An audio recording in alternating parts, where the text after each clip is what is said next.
here. Trustee Pember here. Trustee Morton here. So for absent is trustee Byers and Pember. So we have, first on the agenda is parent community comment. So anybody wishing to address the board? Seeing none. We have two public hearings that will then lead into our information and discussion of the items later in the agenda. So what I'll do is open the public hearings and probably close them, but that doesn't mean if you didn't say anything now, you don't have a chance to say it when we get to talking about it. So the first public hearing regards our LCAP, Local Control Accountability Plan. So I'm going to open that public hearing. Mr. Chairman. Trustee Acker arrived as we are opening the public hearing. Is there anybody who wishes to speak at the public hearing regarding our LCAP? Seeing none, I will adjourn the public hearing. Then the second public hearing regards our budget, including the MCN budget. And similarly, if you don't speak now, you'll still have a chance to speak during our discussion.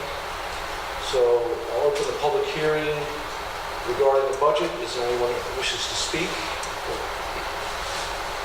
Seeing none, we'll close the public hearing. And now we'll go to item number 4.1, where our superintendent will present our 2016-2017 Local Control Accountability Plan. All right. So the Local Control Accountability Plan for Mendocino Unified is 60 pages. And it's received a lot of scrutiny, not our plan, but the format of the plan. It's very difficult to read and to understand. I finally got around to reading those articles you sent me, and that was one of the things that they said, was that it was very, very difficult to understand, for the public to understand. So I have those available if anybody wants one. We have 2 copies. But in the meantime, I've gone ahead and I've created a easier to understand format. Easier to understand format that just goes through each of the goals in our LCAP. And I'll be showing you what we propose to do, what our progress was for this year, and then what is new for 2016-17. So the Local Control Accountability Plan is a part of the LCFF, the way that schools are funded in California, and we have to make progress, or we need to have goals and actions and services that actually show progress on 8 different priority areas. And within those, we have to have a lot of mandated data, such as graduation rates, standardized test scores, suspension rates, how our English language learners are doing.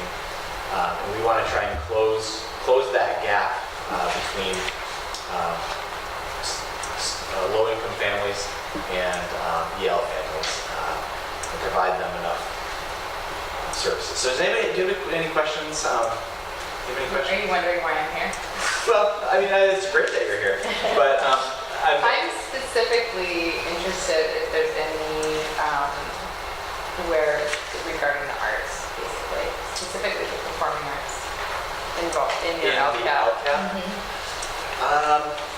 You know, let's see. Let me think. Well, why don't we go through it?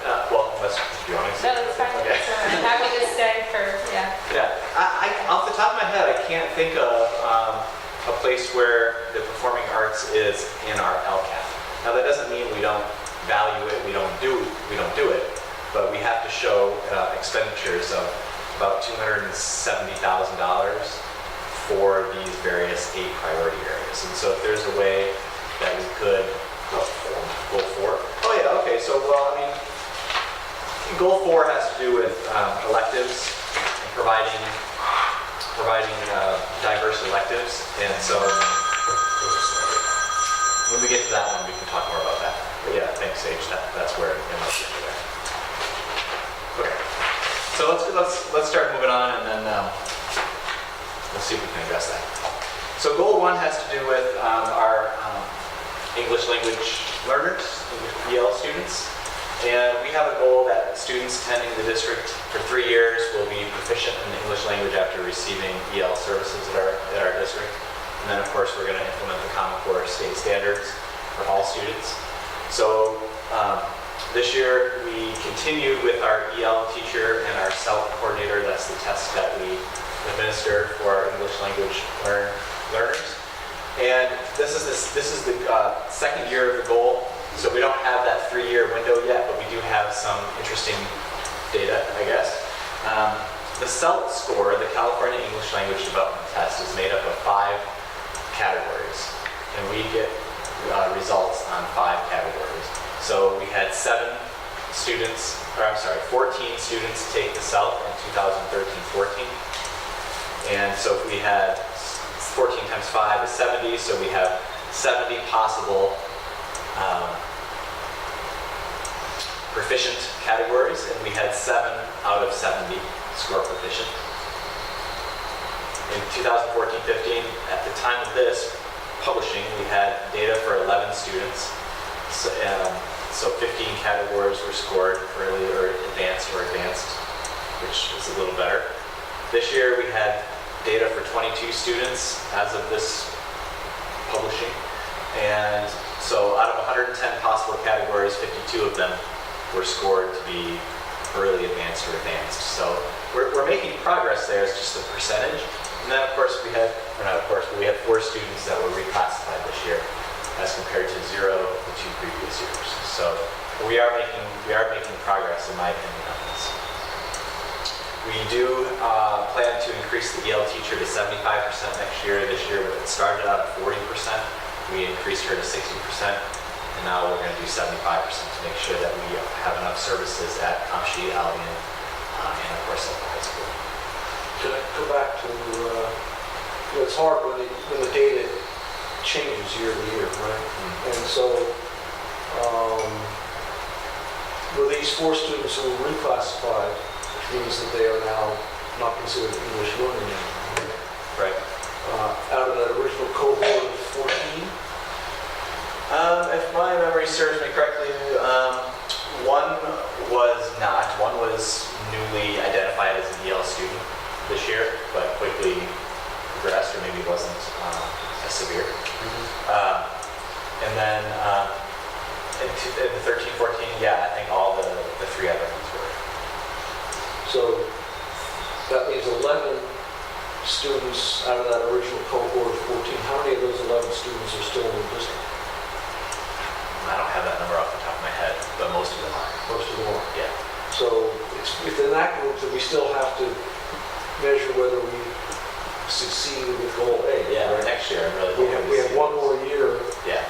to bring them up to That's the goal.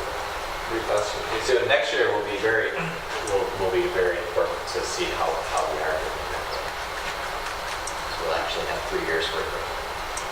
We'll have had 3 years to reclassify them. So reclassify is the only way the students reclassify is because they become proficient in the language. It's not as though one has an IEP or anything else happens. No, there's 4 different. You have to have 4 different things. The CELT score, report cards,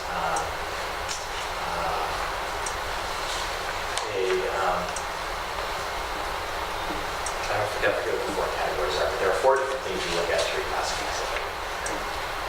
Amanda just redid this past year. We did that where we had 5 candidates before.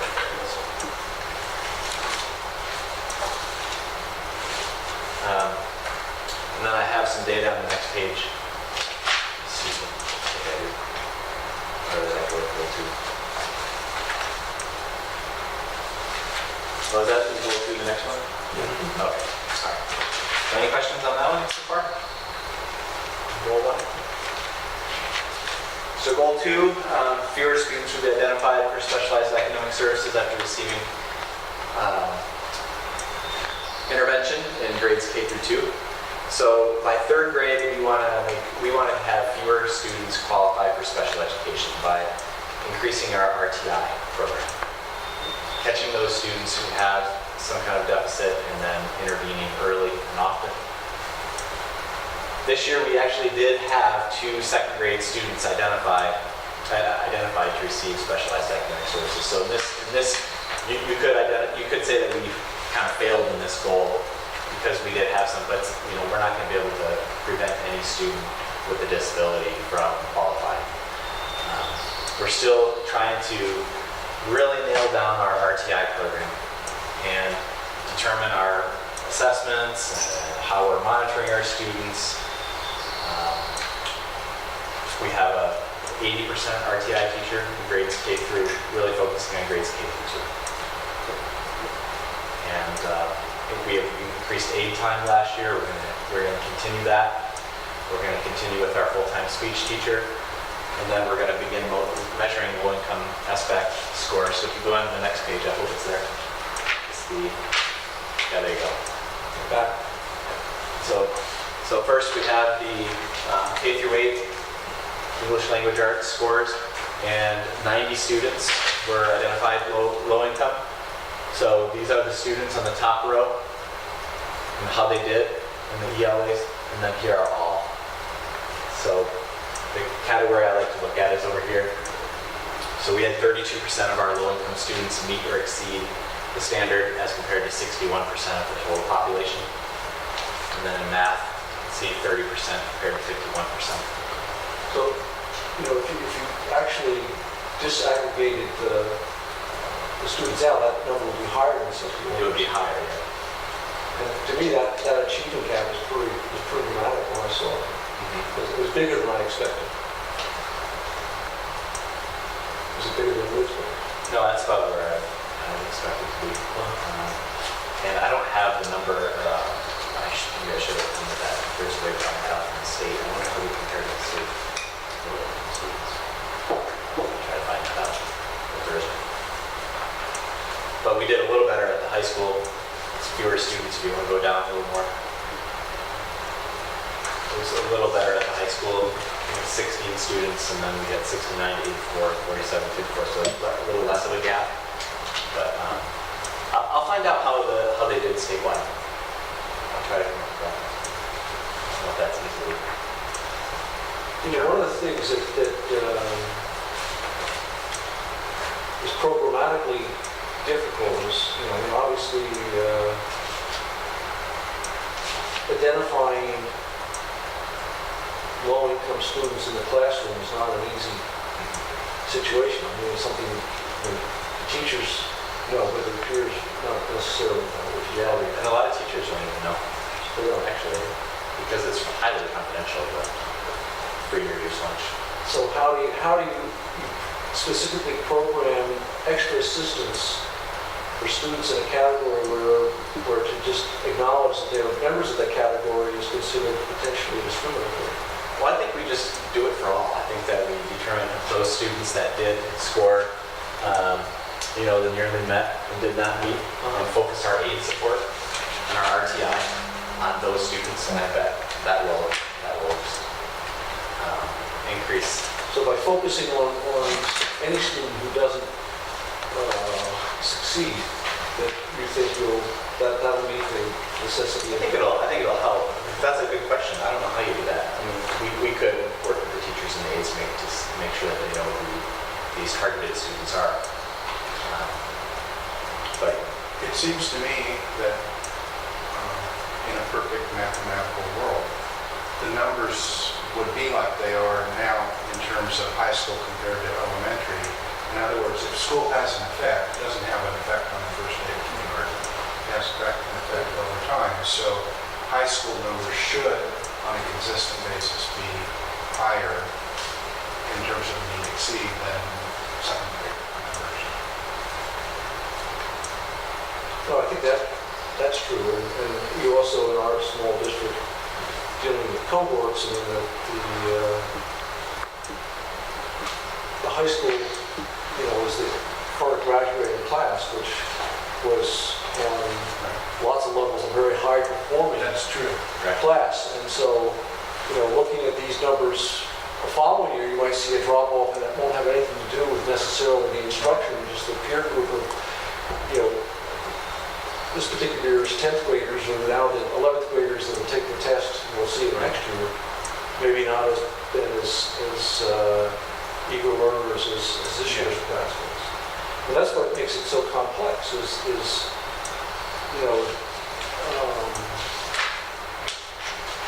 in order to actually show progress on this, I don't think we can just rely on happenstance. I think we really have to have programs that are dedicated. And since we assume that one of the reasons why, you know, economic disadvantageousness is critical for the state to force us to focus on, is that, you know, and we know this from everything from how many books they're read preschool to everything else, that income matters. Right. And it seems to me that you know, we have to have a pretty focused program that is getting to not just the academic situation, but trying to figure out if you know, it's also food issues, and it's, you know, one-parent family issues, and what role do we play in trying to solve those problems that inhibit their performance academically? I mean, that's what I think that we should try to figure out if our monies that we're spending in this should be more focused instead of going all to really spend some serious money on something that we know will only impact, you know, economically disadvantaged. I mean, I feel like we're offering our cafeteria program and our snack program is offering what we need to offer. And our counseling program has been strengthened to offer those services. That's a good point. And I think where pretty much most schools fall short is that a huge part of this ought to be helping parents, training parents, that there's lots of data out now saying that a very small amount of information going to parents makes a dramatic difference.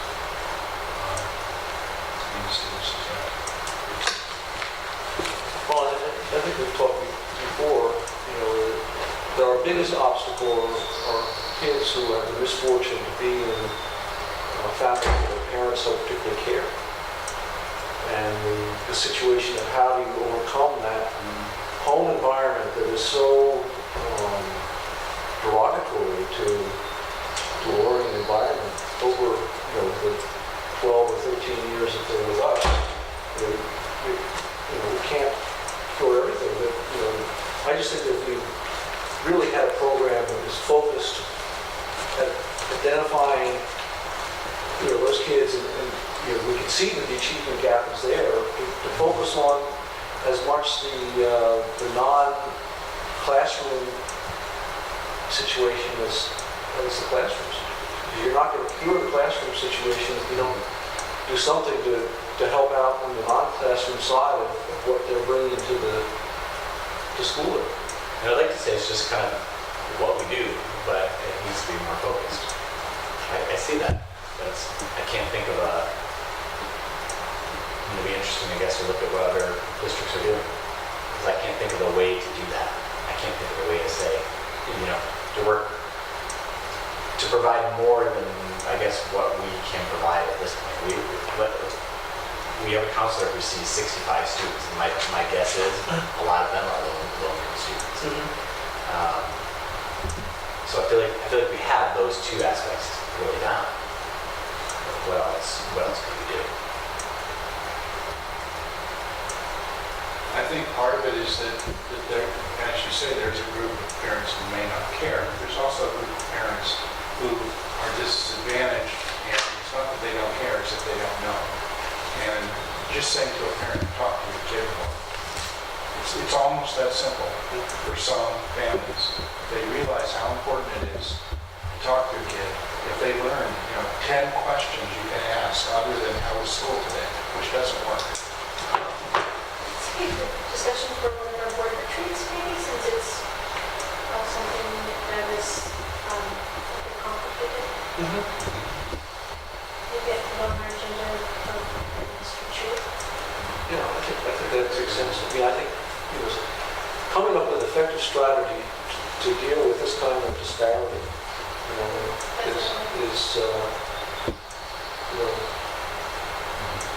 is what I think this whole process is about. Yeah. You know, and it calls for some non-traditional things. Right.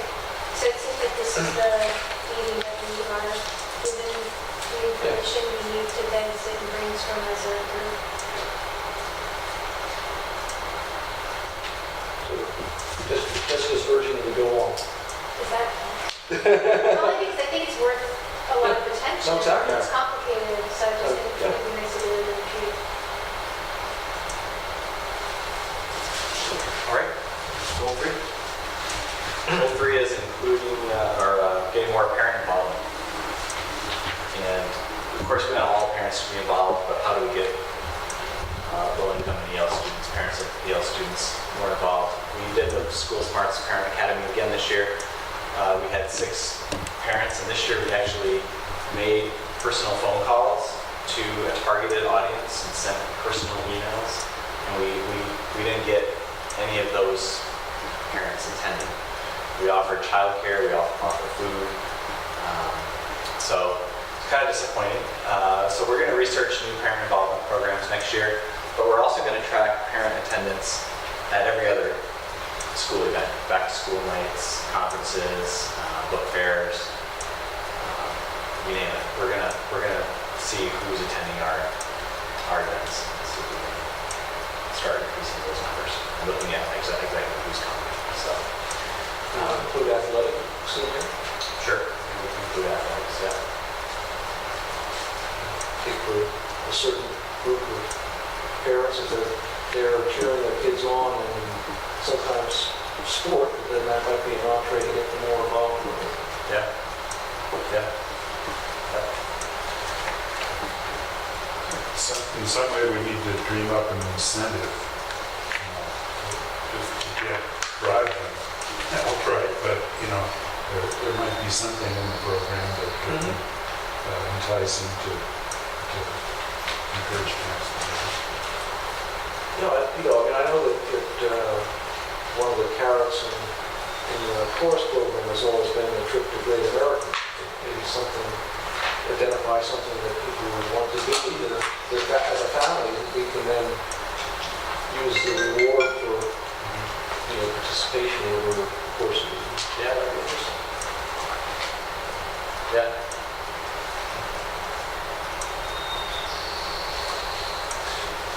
All right, so goal 4 is increasing the number and variety of elective opportunities for all students. And this year we offered LCAP, computer programming, robotics, freshman seminar, and the opportunity to take online courses. And next year we're going to continue to offer diverse electives. We're going to have a music class within the school day. It's going to be called music production. Some more computer programming, I believe mainly at K-8 for that one, and an ag class at the high school. And I guess to address the performing arts, other than chorus and the music production and drama, we don't really, what? Radio. Oh, and the radio. Yes, thank you. So those are the, yeah, we should say performing arts, so. Oh, right. So that's what we offer. We could do more after-school clubs for performing arts. As you know, we use the Circus Mecca rents the comm school, so it's kind of a school connection after school. It's not school related, but Improv, did you mention improv? improv. That's a club. Is it okay to ask a question? Definitely. Okay, I'm sorry. Yep. Are they all the classes taught by teachers? Yeah. General? Yeah. Yeah, they have to be. It's one of the problems is that even if you had a volunteer who came in and taught the class, they have to be overseen by a teacher there. So you have to pay the teacher to I'm curious. I mean, my dance company just spent 4 months in Fort Bragg school districts teaching dance every week. And that was through with the Arts Council. So how exactly do those programs work differently where Was that within a PE class, or was it? No, it was through the GAS program, the Arts in the Schools, and we received a grant and taught for 4 You're months. basically going into a classroom, We right? were basically, yeah, we taught all the second graders and all the third graders. They each had us for 8 weeks. Well, so we can do that. That's something that we can do. So does that mean, does the district actually have money allocated for programs like that, or is that all coming from outside? Well, we've done some of those programs that get arts in the schools program, mostly through writing and poetry. That's what we've done in the past. So I'm not sure. I think they get a lot more money for that based on their population. But we work with a poet who comes in and works with our K-5 students and then publishes a book of poetry at another book. Right, yeah, I have stuff like Yeah, that. and so that's what we've done in the past. Okay. Well, I just was trying to get information. The Arts Council recommended that I encounter. We had a lot of success teaching in the schools in Fort Bragg, and even have some of the teachers that are trying to pursue some way to have it be a part of their program, which I'm not sure if they'll succeed in or not, but I would love to be bringing what we're doing there. I think all it takes Our is schools just here. someone writing a different type of application for the money Right. in the activity. I think it's also possible that if you went to Muse, they would fund it. You know, they're, I think, very eager to try new things, and that's certainly a part of their, you know, what they're designed to do. So if you wrote up something, they might fund it, you don't have to worry about getting it, you know, a separate grant. I think we might want to find a teacher who's willing to do it in the classroom and a teacher who, but even if a teacher, so the teacher would then present to Muse that they're interested in incorporating the program into their class. And then they would receive the grant, so it would be better. So I can continue the discussion later. if Yeah, you'd like. we can keep talking about it. That sounds good. Yeah. She had all this like specific language about certain money and what it's in the LCAP, like what it's being used for, if it's being used in the arts and how, and so. But yeah, we can continue the conversation. And that might be also, she might be referring to another goal, I can't remember which one it is for us, goal 6, where you can choose a subject. And we've opted here to focus on math. But maybe the fine arts or the performing arts is something that other districts are choosing to focus on. But I think there's a way to do this in our schools outside of the LCAP as well, which I think would be probably easier for us. So I'll make sure I get in touch and we can talk about it. That's great.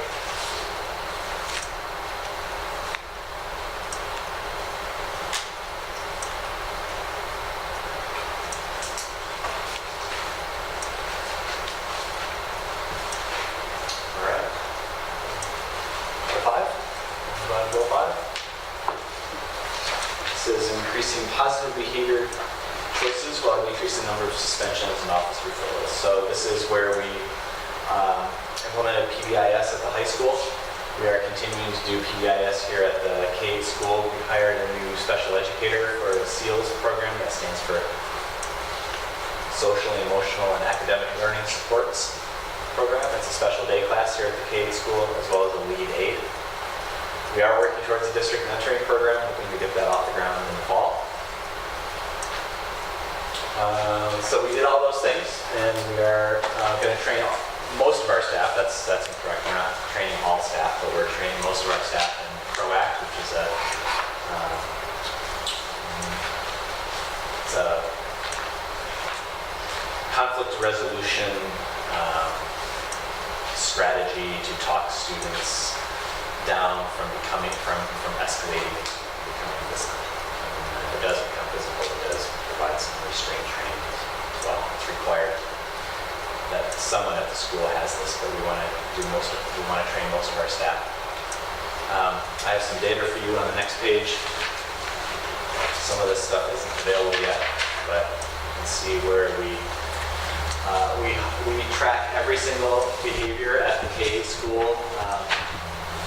No matter how small it is, we track what the behavior was, what was done before the student was either sent to the office or redirected. We also know where the behavior took place, what time of the day. And there you can see our suspension rates. Our suspension rate at the K school went up dramatically. It went down at the high school. So the numbers there from 13-14 to 14-15 are at the K school. Not so positive, as you can see. At the high school, they're a little better for the suspension. Be curious to see how we come in at 15-16. I can get that data pretty soon, probably. Is that percent of total students who have at least one suspension? What is that percent? Yeah, that is the number. That's not the number. Yes, that is the number of students. 17% of the K-8 students had a suspension. That is a big number. It's 17% individual child, nothing related to the 3,000. No. Okay, so That's a big number. 17.1% of our K kids were suspended at one point or another, once or more. Yeah. Almost doubled from 13-14. Will you have 15-16 on Thursday? I could try. Yeah, I could try for that. That number comes from areas in the state data. Try.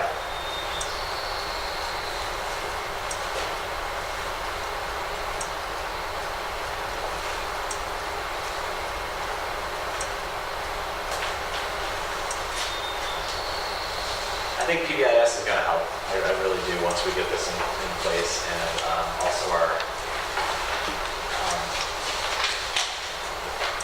I think I'm trusting that number is going to be down with the hiring of our lead aide in our SEALs class. Awesome. That is a high number, almost 1 in 5. So goal 6, increasing the number of students who are enrolling in college or certificate programs, as well as employment rates. We had a freshman seminar class this year that all freshmen participated in, kind of helped them focus their career goals and their high school path, with them thinking about what it's going to take to reach their goals in 5 years. Continued with a full-time guidance counselor, and then AP courses were paid for by the district. We're going to continue to do a lot of these things. We're going to consider adding a life skills math class. That was a real interest in the stakeholder meetings that I had at the site council, the high school site council, and the high school staff meetings. Teaching just kids about basic life skills math. There's some data on this one, I believe, as well. So it's actually the test we're heading for, not the course. Oh, did I say the course? Sorry. Yes, I know that. Thank you. So, kind of interesting stuff here, where our students went in 13-14 to 14-15, and then the number of AP tests administered. So 49, 65, and I know that number for 15-16 is 109. So we had 109 AP tests this year. Yeah, that's another thing you do try to get for Thursday. The 15, 16 day. Yeah. For all of this? Try. You know, exactly what we have. But I know that the graduations, they were certainly talking about what schools that are going with, quite a few people going in the military. Backing up for a second, I'd also like to know what percent of those suspensions were in-house versus home. Oh, yeah, that was a good question.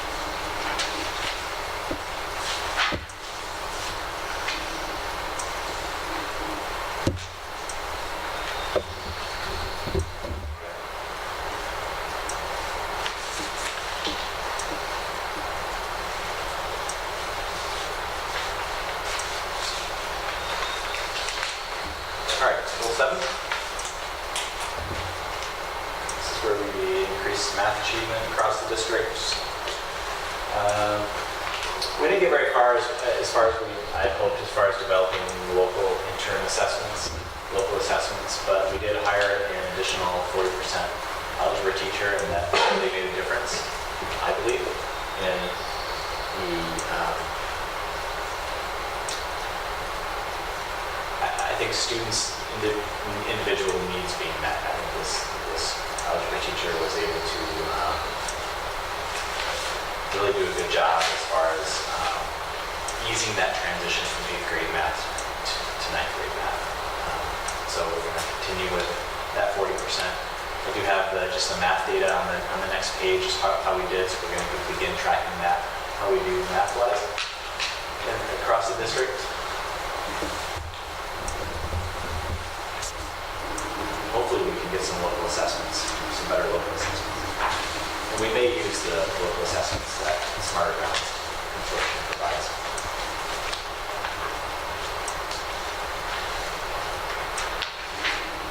All right, goal 8. Access. This is basic needs. This priority area is basic needs. So making sure that all students have equal access to technology, instructional materials, all of our facilities are in good repair, and that teachers are correctly assigned to teach in their subject area. So we're going to continue with our technology integration teacher. We're going to hopefully have more teacher and parent trainings. We are going to go to online registration this year in the districts for beginning the school year, and then as a part of that, parents are going to have to sign up for the parent portal, which means that we should provide training early on how to use the parent portal. So we're planning that. And then we're going to continue to plan for the modernization of the high school.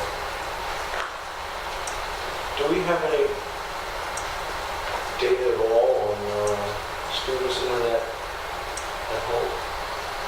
No. Who has it, who doesn't? No, that'll be pretty easy to get those. And what we can do to make sure that students who don't have it get it? You know, I mean, both AT&T and Comcast have, reduced prices in the areas that they serve, but that's still, you've got over half the area that the district serves that aren't, the only internet they could get would be satellite internet. And the issue is whether we've identified ways to help make that affordable for families. We advertise those programs, but I'm not aware of anybody taking Comcast.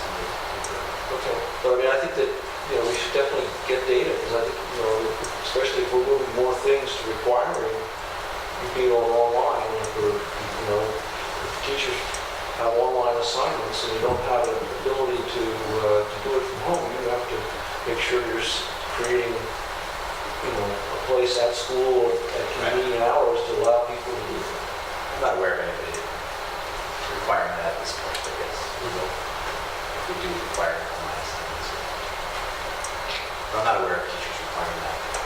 And, now at the high school, we've had thanks to the after-school clubs, the library's been open, I think, 2 to 3 days a week until 5 o'clock for those students that don't have internet. It's nice. Well, some assignments are due by midnight because some kids just drive. Well, they're using the internet to submit their assignments. So they assign them that day and then they're do it at midnight kind of thing? Whatever the assignment, the kids can go home and then work at home and turn on classroom time instead of work on these assignments. Right, that's why we're in the lab more early. So for registration, is there a way to have a couple of computers available for parents? Yep. Computers available for parents to fill out the free and reduced lunch application too. We're all online for that as well. That's an option as well. So will these be available at the outlying sites too? I think the outlying sites come here to register, but we can make them available during the school year possibly. But registration I think happens at the school before the school year. All right, so there's some data. Just some facilities data. This is facility inspection tool fit report that is done annually. And I was told I only had to focus on overall, but kind of interesting to see how things have changed. They have.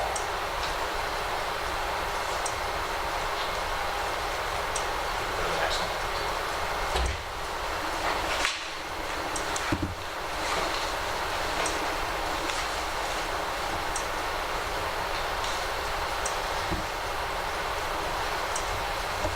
I'm going to hold off a year on this number and do it every 2 years. I think we'll get better results with technology integration.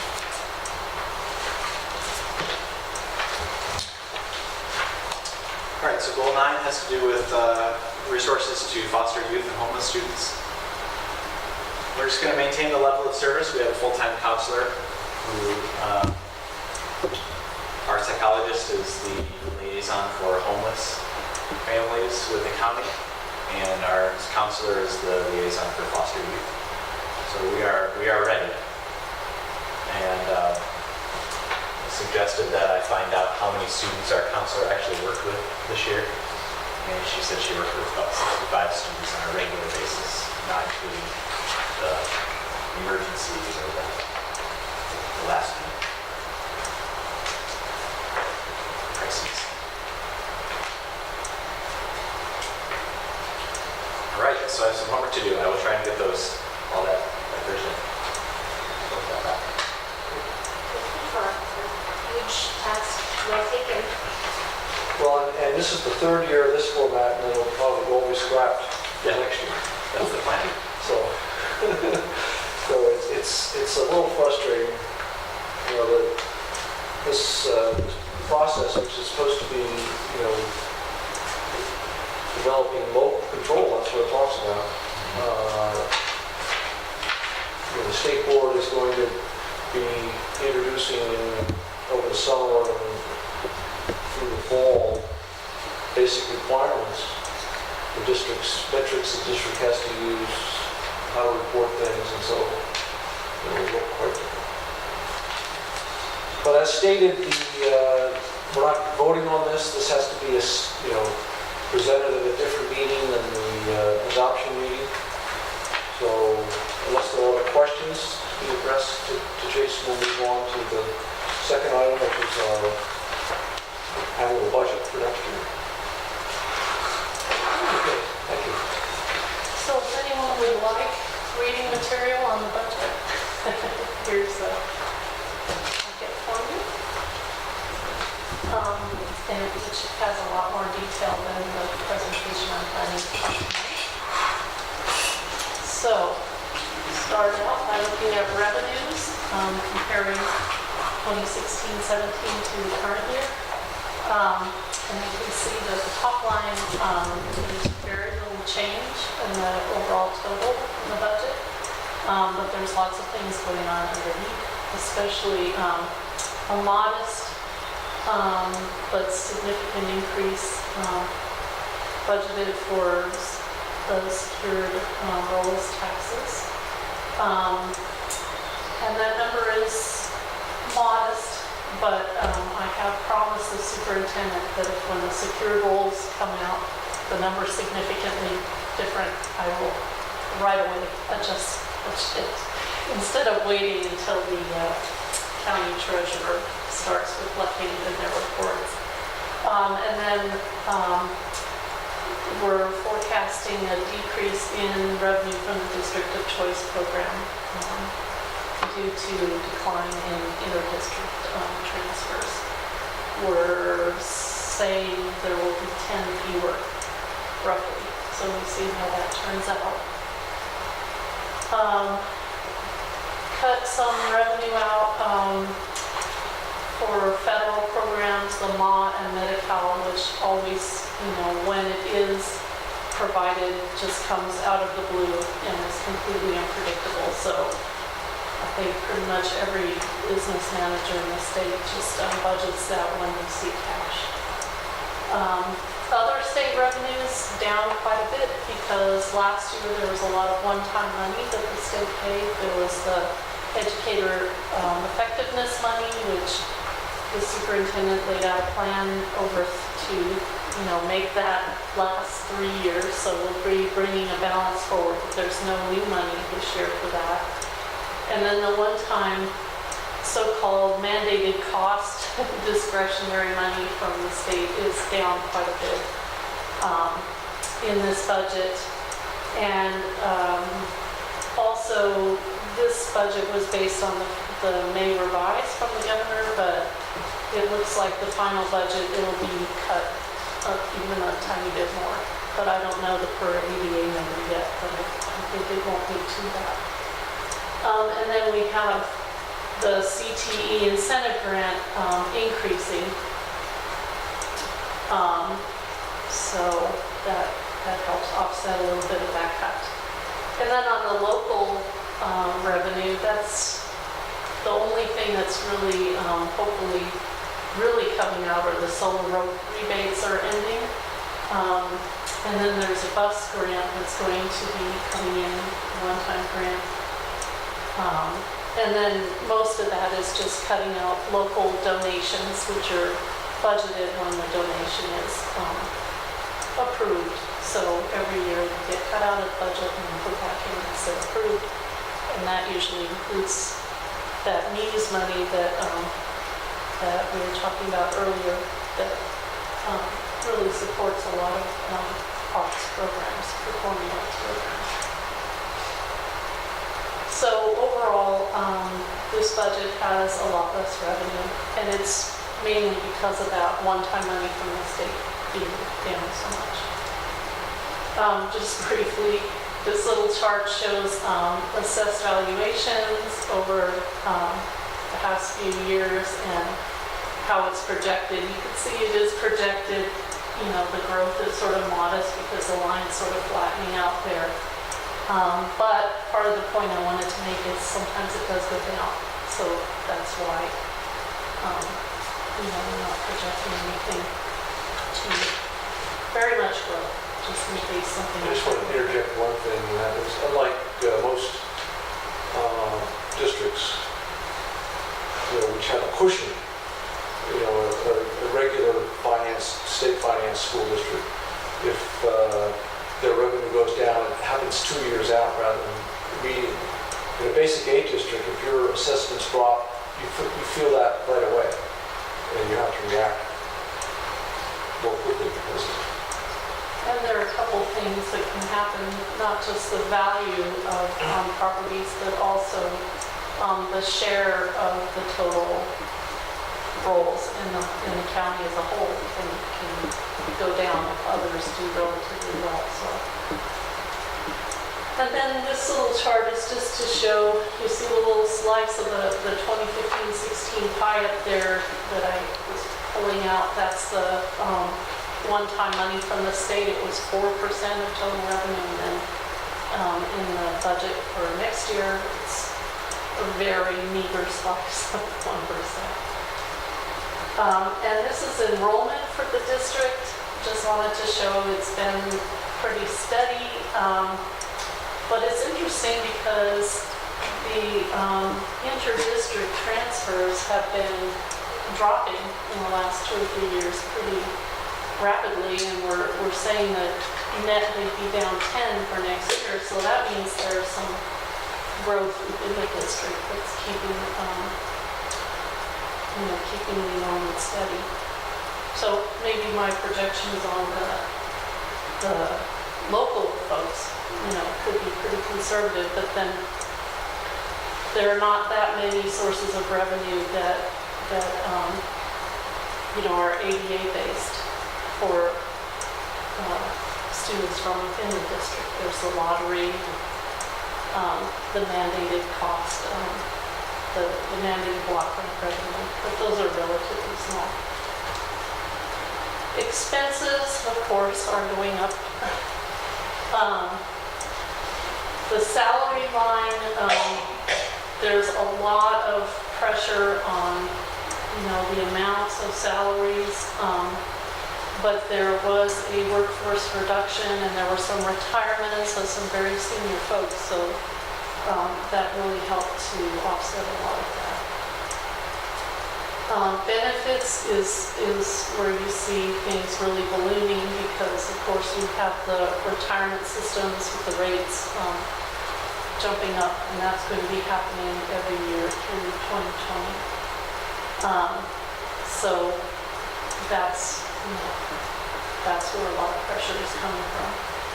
Books and supplies, you see that looks like it's down really drastically, but a lot of that is the expenses that go with the donations from local grants. And then last year there were some large purchases of Chromebooks and tech equipment, and that's not expected to be repeated this year.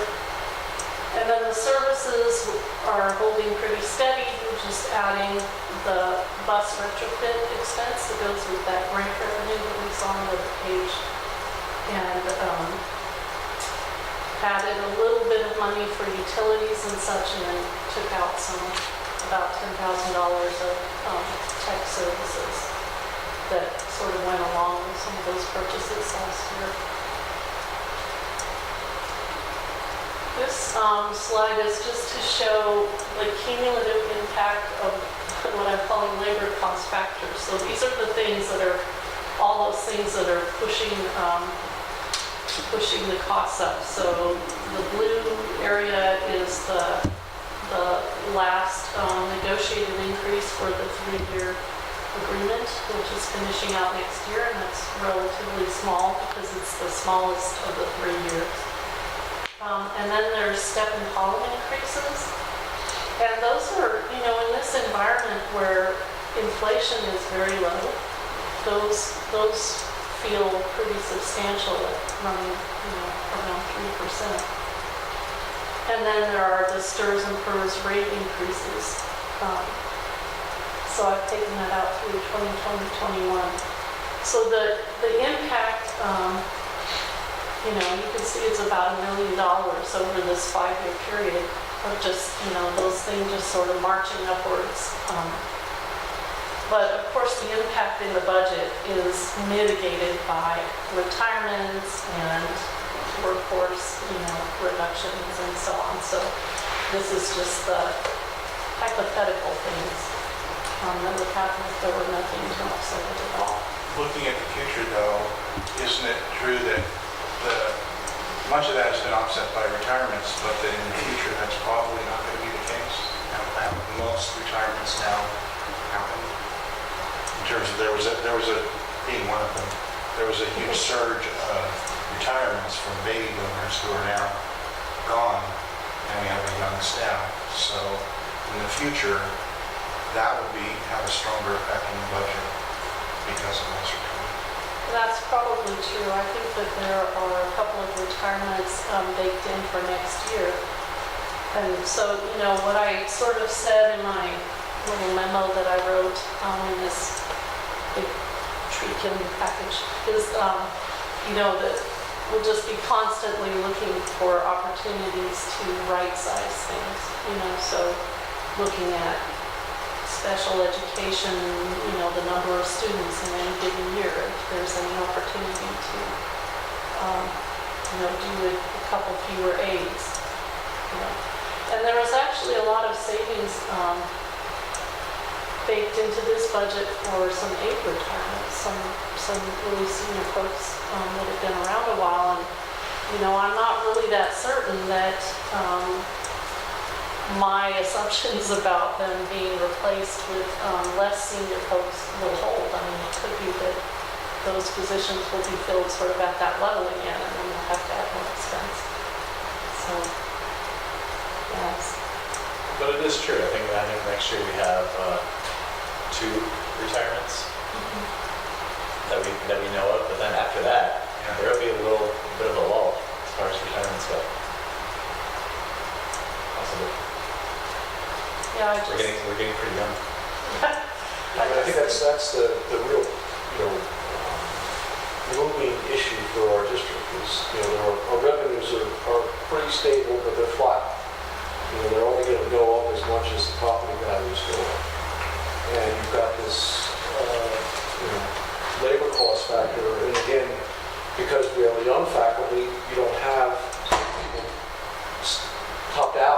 when they're stepping column, they're still going up with those 3% increases every year, plus those skyrocketing pension costs. So it's going to be a real challenge to get that into an effective staffing relationship. So once the budget is adopted, then the real work will start, because in the fall, then it will become clear. How many kids are they, and what kind of kids are they? What kind of program needs are there? Is there somewhere we could trim a little bit? So we'll see how that works. It's never done. Interfund transfers, we're planning on our friends and colleagues at MCN continuing to contribute $40,000 a year. We did have a one-time transfer into the general fund this year from some old construction balances. So sadly, of course, that won't repeat itself. And then we have a little bit of pressure, with salary increases and so on. Increasing the other programs, the preschool and cafeteria. So, all in all, not as good in this piece. So, the result of that is, even though we think 2015-16 will end up in the black, now we're looking at a multi-year projection where we're in the red every year, and it's looking like the deficit spending is growing every year. And you can see on the second line that one-time discretionary money, it's way down, but then in the 2 out years, we don't have anything promised to us, so there's nothing in there at all. So that together with all those cost factors we were just looking at is why this picture ends up looking this way. So fund balances, we're looking at unassigned in 2016-17 at 1.7 million, and then declining down by the end of the 3-year period to around 600,000 unassigned. So a shrinking cushion. And I know that the multi-year picture often looks like this because there are so many things that we really don't know to budget in advance, but we were talking today about how our Governor Brown is going to be vanishing into the sunset, and then really the one-time money and relatively good times really could sort of stop. So this is the most accurate picture that we can paint. Is it Fund 17, is that not in unassigned? That's separate, right? Yeah, that's separate. There are some things in the packet where there's a excess reserve disclosure that's required, and it's on there. So there's about $800,000 sitting in that fund. So that's a nice cushion. I brought it up at a previous meeting, but I'll say it again because I learned more about it. But the specter of the escaped assessments that are on the county's tax bill is the magnitude of it is still unknown. And so this came up through the fire district in Elk, and it was particularly brought to focus because it was relating to one of the board members' property. So otherwise, who's going to say, oh, my taxes went down? Too bad for the Mendocino Unified School District, but the bond thing wasn't in there, nor was the MAD, the Maintenance Assessment Fund, and that was just one property.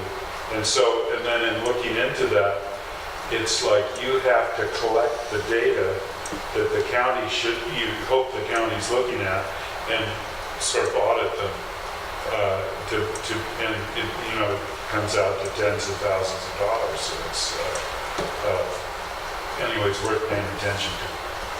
Well, Susan and I were talking today about the maintenance assessment district resolution not being final yet, but once that's finalized and approved on June 16th, then I will send it to accounting and hopefully they will send us the rolls to review. The place where a lot of problems seem to come up was, for example, somebody did a boundary adjustment. And when they did the boundary adjustment, their parcel number changed. And so if you get a hold of the list and you look for the changes in parcel numbers, that's a good place to start and to see if all the assessments are properly, transferred over to the new number. One thing I'm not certain about too is there was that special meeting a few months ago where some property was being transferred to the college district. And I'm really not sure if that's going to have any impact on It shouldn't, it just rolls. I hope not. No, it's not an effect. That's where College of the Redwoods is basically deeding over to Mendocino College, their properties here, and then they have an agreement such that they'll still collect the bond indebtedness on the property taxes to pay off the debt. So I don't think it will change. But Charlie, I said I would volunteer to go over that list, and I'll certainly share it with you after I'm done, so you can find out more that I've missed. Yeah, and we have access to the county's parcel data. And, that's a good way to search for the problems, because you can look at it when the map says, see what changes have been made. I mean, I think, and we can have a discussion about this later, but I know that our fire district has totally different records in terms of how many, developed properties there are than the county does. And I'm not sure, I think the way the legal language of the MAD is done, we rely on the county's decision about how many, whether property is developed or not. But it would be very clear that if it has a property assessment and no MAD assessment, that they've missed that. And that's what I would. And remind me, the maintenance assessment district, is that a parcel fee? Yeah, $30 a parcel. And with the fire district, not to belabor this, but A square footage. yeah, it's a square footage thing. So it really, we're finding that you have to, audit the county. And I won't get into the county politics, but there's improvements that could be made. Well, I promise I will share that book, that tome as soon as it arrives. And it should be this summer, I believe. Maybe even this month if you're lucky. Any other questions or comments? Okay, so again, we will vote on this on our meeting Thursday. So we will not repeat the presentation. We'll assume that everybody's questions have been answered. But if people come to our board meeting with specific questions, we'll try to answer them at that time. So we'll go on to item 4.3, which is the MCN budget. All right. Nice to see you. I don't know. I have no idea. Thank you. You mind if I sit here? You want to get up and stand here? You can sit down. So, two quick presentations for you. First is going through our quarter three here.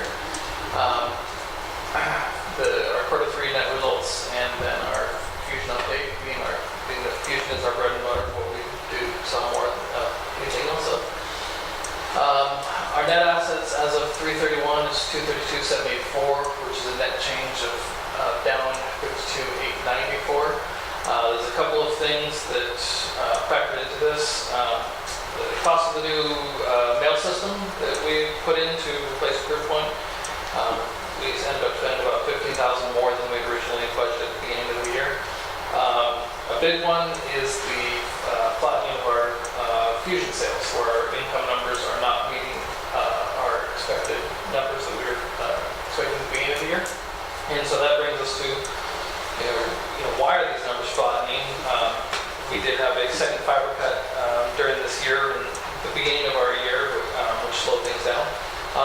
we think that we may just also be hitting our peak fusion point where, we cannot sell fusion as fast. So in the bell curve of things, we're at the top of the bell curve where it flattens out how quickly we can sell this product. We're still projecting around operating loss of about 21,000 and the district contribution of 40,000, so a total fund adjustment of about 61,000.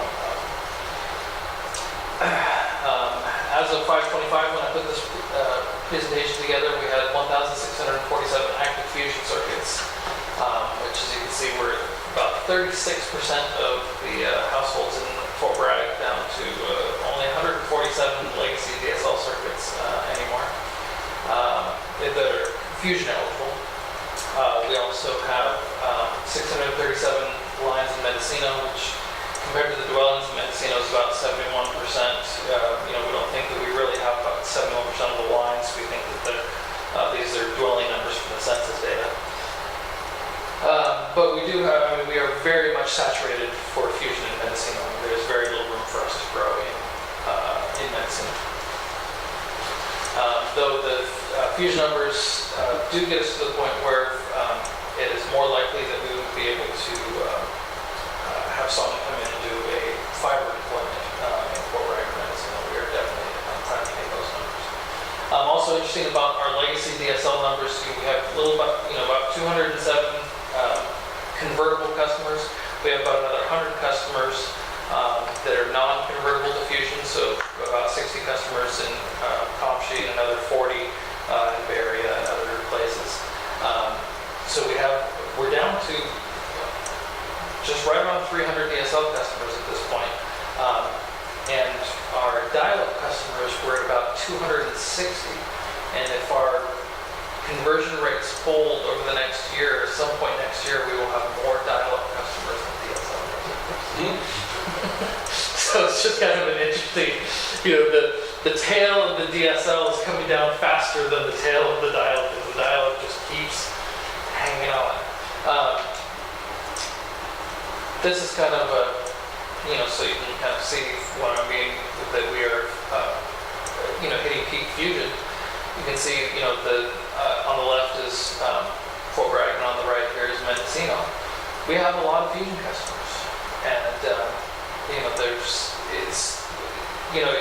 Mendocino, we're all over the place. Fort Bragg, surprisingly enough, even with as many dots as you see there are actually still, another couple thousand lines that we could add there. AT&T still has several thousand lines. But that does take into effect some outlying areas that we won't be able to provide service to. So I did forward these images over to Sonic just as a reminder of, hey, we actually have, a good amount of fusion coverage here, and doing a fiber deployment here would be a good thing. What's the difference in the colors? Residential versus business. So the reds are business, the blues are residential. And some people have, home. The red, the outline red ones are, most of those are people who have home businesses. All right, I think that's the end of that one. Now we'll jump over to the next one. Nope. That's not me.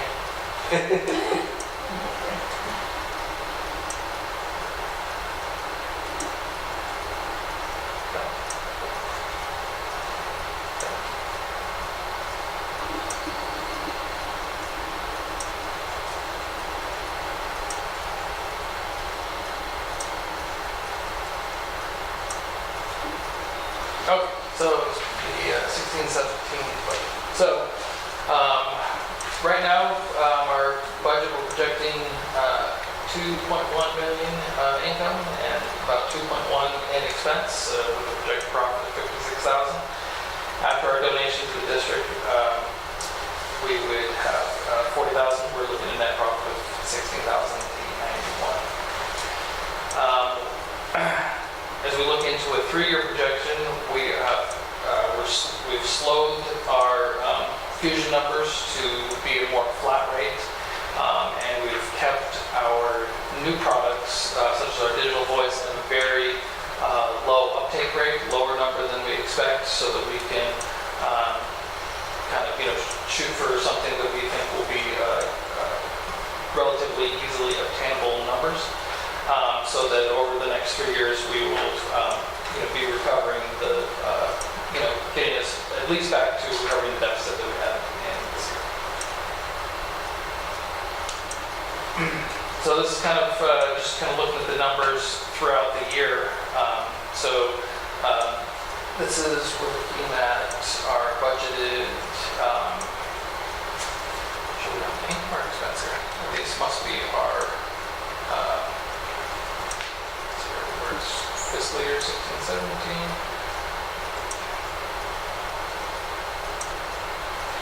Says budget over there. Oh, it's income trends, up at the top, there we go. Income trends. So our incomes, you can see we've kept our lines. We're trying to keep the red line here is our current fiscal year and what the income numbers actually look like. So we did see right down here, this was September was our fiber cut. So we had a drop in income in this year.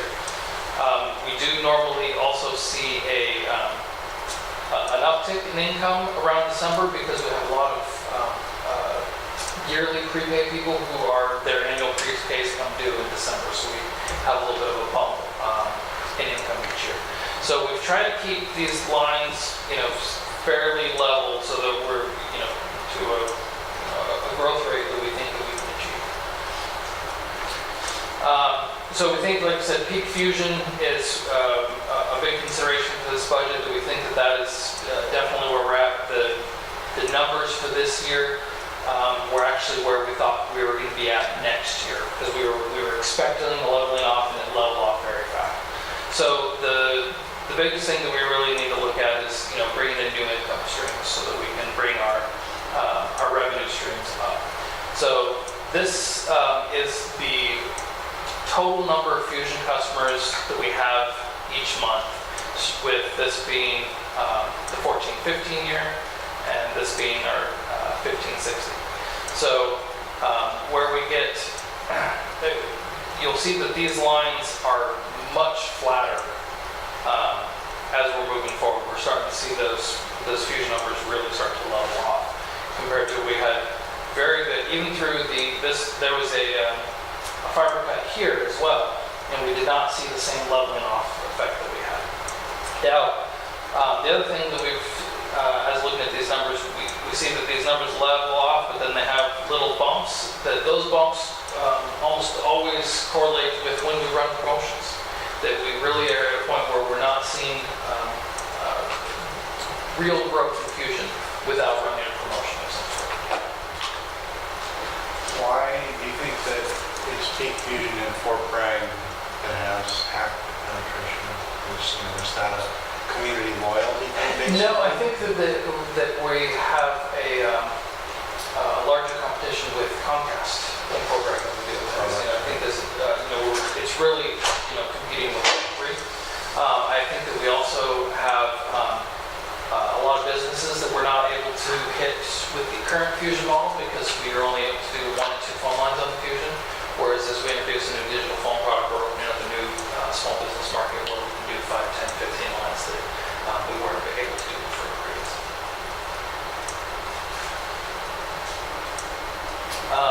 So one of the new incomes, there are many new income streams that we're looking at here is our digital phone service. So this shows our, there we go. The red line here is new residential digital phone lines. The main type of customer that we're getting on the residential side is a customer who has Fusion towards the edge of our service and are not happy with speed, so they end up switching to Comcast. And instead of going back to AT&T, we're getting them a digital phone line. So, AT&T basic phone is going to cost them about $50 a month. A digital phone line is going to cost them about $20 a month. So we're able to keep them as a customer. But the real target market here is our business customers, where when we sell a digital phone service to a residential customer, we're selling them one line for the most part. Most people aren't buying 2 or 3 phone lines for their home. Whereas businesses have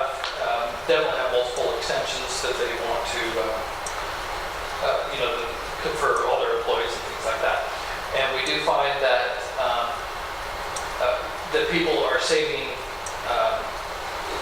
money when they switch over to this. We're working with a business in Fort Bragg right now where we'll be doing 12 extensions for them, and they're going to be saving about $500 a month in the phone bill switching over.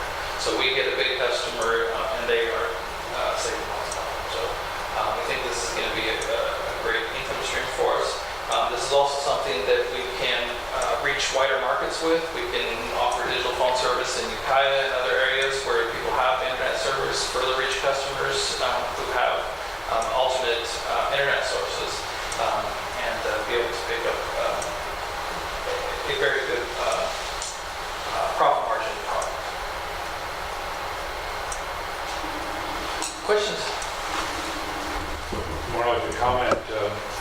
I went to a presentation by Further Reach at Little River. Mitch was there, probably reported to you on.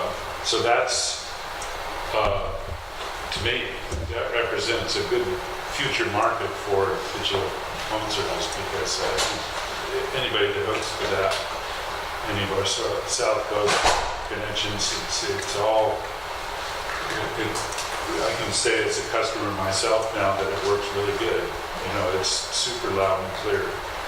And so when people realize the savings, you should get a flood. You know, it's like, Yeah, and this is actually, you know, for the graphs that we're showing there, new Fusion customers, we have only done word of mouth and customers asking us. We're actually not advertising this. Even on our homepage, we don't advertise this as a product yet.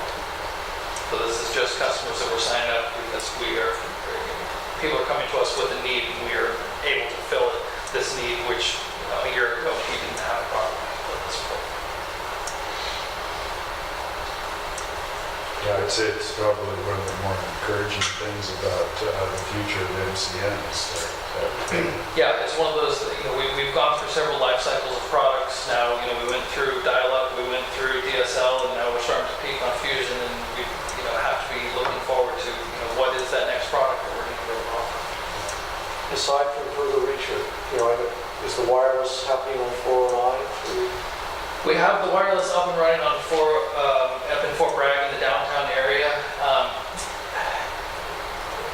It is not happening very quickly on 409, unfortunately.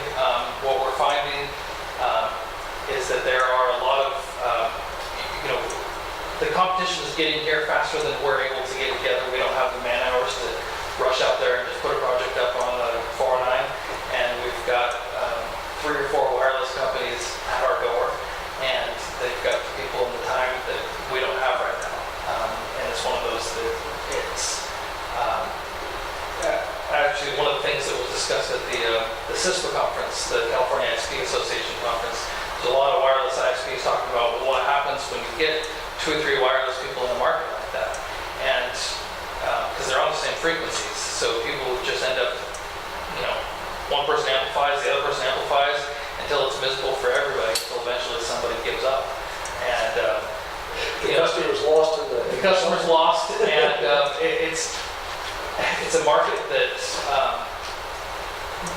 you know, when we started looking at it a year and a half ago, it was an unserved market, and we started putting together, you know, what would it take to do it, and now that we're at the point where we say, okay, we kind of have an idea of what it would take to do it, the competition is here already, and, you know, it may not be the place that we go. There are other potential revenue streams that we're exploring right now. For example, Comcast just joined FISPA as a member, where they're potentially going to be able to resell Comcast directly, just like we resell Sonic. So we're still getting some pricing information. We're not 100% sure how that's going to look.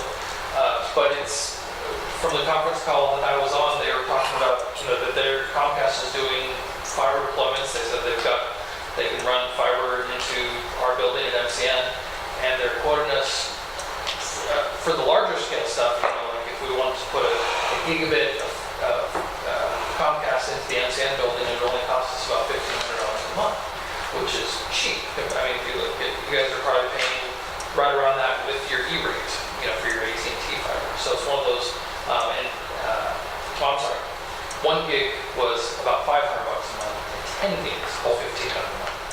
So that's that's kind of, they are bringing in a lot of bandwidth. And so it's one of those that if, and it's another, so if we can now go to a place and say, hey, I'll bring you in 100 megs of service from Comcast and I'll throw some digital phones on there for you. And now we've got a really good product. Okay. All right. So again, we'll take action on this proposed budget on Thursday. And unless there's any other things everybody wants to say, we'll adjourn the meeting.